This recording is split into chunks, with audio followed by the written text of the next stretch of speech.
পরিস্থিতি ভালো না, কারণ অনেক কিছুর দামই বাইরে গেছে গা। আগে কিছুদিন কম আছিল, এখন অনেক বাড়তি। 100 টাকার কমে কোনো তরকারি পাওয়া যেতেছে না, কোনো কিছু কেনা যেতেছে না। মানে আমরা সাধারণ লোক যাতে আমাকে আয় কম, ওইভাবে যাতে আমরা চলতে পারি এরকমই চাইতেছি, কিন্তু এরকম তো পাইতেছি না আমরা। আরও একটু কম হলে ভালো হয়, কারণ এখন ভালো চালটা কিনতে গেলে 80 টাকা, সেটা 70-এর মধ্যে হলে মনে হয় অনেকটাই ভালো হয়। আর মশলা, কিছু কিছু মশলা ঠিক আছে, যেমন এলাচ দামটা একটু বেশি, এটা একটু আরও একটু কমা দরকার।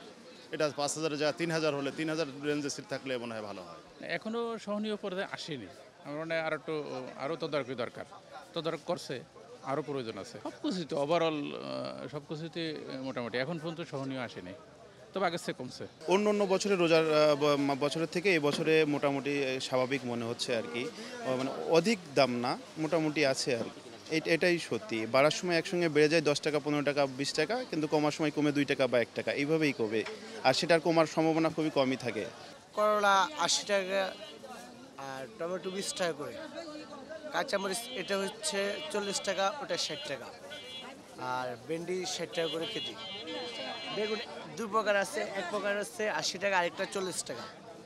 ভালো যেটা ওটা 80 টাকা, আর যেটা একটু নর্মাল ওটা 40 টাকা।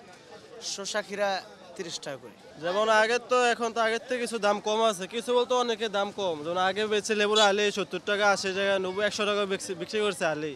এখন মনে করেন যে শুধু 40 টাকা আলি, 50 টাকা আলি বিক্রি হইতেছে। দাম এখন আগে তো অনেক দাম কমে গেছে। কই এখন তো দাম কম, আগে বাড়তেছিল। আগে তো মনে করেন যে লেবুর একটু ইয়াও ছিল, ওই সময় রমজানের প্রথমে সব সময় দাম বাড়ে। এখন আর ওইটা হবে না, এখন আস্তে আস্তে দাম কমবো। না না, এখন 20 টাকা আলি হবে এখন, মানে আস্তে আস্তে দাম কমবো, হালি 20 টাকার দিকে আসবো। ডরজনও 20 টাকা বেচবো আর কয়দিন পরে, রমজানের পরে। মশলা তো এলাচ তো অনেক দাম বাড়ছে আগে থেকে। 2800, 3000, 3200 টাকা এলাচ, এখন 5200 টাকা, অনেক দাম। শুধু জিরাটা একটু দাম কম আছে, আর নাহলে পাশাপাশি লবঙ্গ, দারুচিনি আগে ছিল কত আপনার 410-20 টাকা, এখন প্রায় 500 টাকা পড়ে গেছে। এলাচি লবঙ্গর দামও সেল, 1200-1300 টাকা ছিল, এখন প্রায় 1500-1600 টাকা। মশলার ভিতরে সব জিনিসের দাম বেশি, শুধু জিরাটা মোটামুটি ঠিক আছে, 610-20 টাকা। না না, এটা 100% এরকম। দাম তো বাড়ে 100 টাকা, কমে মাত্র 10 টাকা। দাম বেশি ভাতের চাল, দাম বেশি এলাচি, দাম বেশি মনে করেন যে কিশমিশ, বাদাম, এগুলো দাম বেশি। যে ভাতের চাল মিনিকেট ছিল আপনার 75 টাকা, এখন 85 টাকা। যে 28 চাল ছিল 55, এখন 65। যে পাইজম চাল ছিল আপনার 50, এখন 60 টাকা। সরবরাহ ভালো আছে, কিন্তু দাম বাড়তেছে চাউলের। এলাচি, আসলে এলাচি তো দাম বাড়তে আছে, ডলারের সংকট দেখাইতেছে, আমদানি কম এলাচি, বিভিন্ন অজুহাত দেখাইতেছে, প্রত্যেকদিন এলাচি দাম বাড়তেছে। যে এলাচি ভালো মানের এলাচি ছিল আপনার 3200-3500, এখন 5000, 5200। একদম ভালো কোয়ালিটির 6000 টাকা আছে কেজি, কেজি 6000, 5200 এলাচি।